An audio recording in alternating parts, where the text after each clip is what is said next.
شری گران و درێژ یا li Sûriye rûj bi rûj encamê nû tîne holê. Amerîka dixwaze demek nêz de dest bi operasyona Reqqayê bike.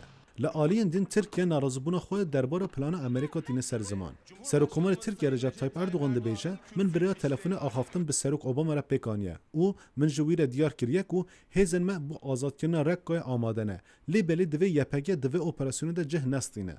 Şimdi Elbap'a yürüyoruz. ام نهال مل الباب ودچین پشتی وی داره ام ده برای خوب بدین من بجو رقایه شوی دی من و اوباما برای تلفن آفتنه که دریش کرد من پلانا ترکیه به وی را پر وکر من گفت ام نحوجه یه پگینه اما امریکا به هفر داعش جباجار رقایه در بخین Yeni bir kandil olma yolunda.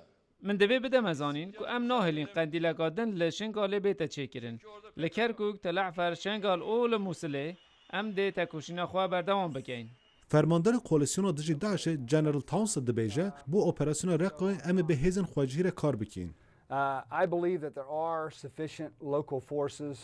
از باورم جبو اپراسیون رقای مهزن خودجهین باش هنه.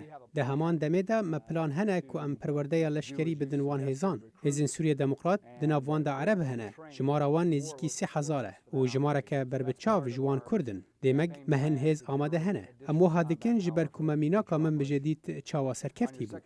Tirkiye çendin caran narazibûna xwe derbara alîgiriya ew ku Amerîka de YPG aniye ser ziman û desthilatdarên Tirkiye dibêje YPG û PKK aynı ye û divê Amerîka piştgiriya xwe dide we paja bikişîne. Wezîrê Derve Tirkiye Mevlût Çavuşoğlu di pres konferansê te bal li ser operasyona Reqqayê kêşand.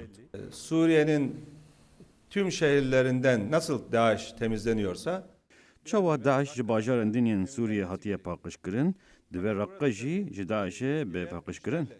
Divê ew bi hêzên xwecihî bên bikirin. Lê eger hûn YPG û PKK wek hêzên xwecihî bibînin, ve demê em tevlî nabin.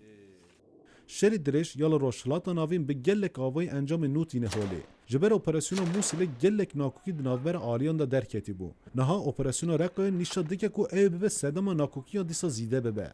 Devleta Tirkiye ji koalisyonê dixwaze bi hêza YPG re li Sûriye hevalbendiyê neçeke. Lê belê koalisyon ew ku Amerîka pêşdariya wê dike hêza YPG di şerê Sûriyê de hêzek gelek giring dibîne. Aramacar deng Amerîka.